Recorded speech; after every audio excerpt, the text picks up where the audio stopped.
Tatang Bernie. Magaling siya mag-cooking. Oh. Ang bait ni Tatang New Bernie, no?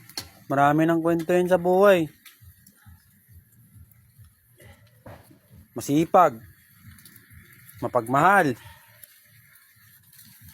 Lalong-lalo na sa lahat, hanis sa pera. Yun yung tatay na bumabalik ng 100,000. Pag uwi sa bahay, kahit walang ulam, umuulam ng asin. Bilib ako sa tatay ko na yan. Hindi ko kaya yung tatay ko.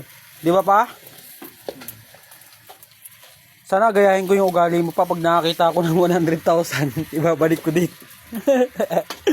Pag nakakita ako ng 100,000, ako pa. Sigurado. Ubos yan. Joke lang.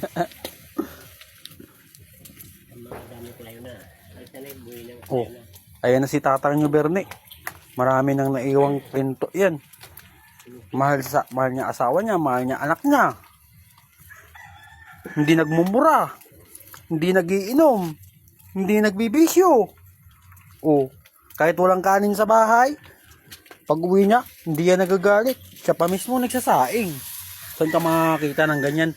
Shout out nyo siya, guys. Bye-bye, Tatang Bernie. Naalis muna ako.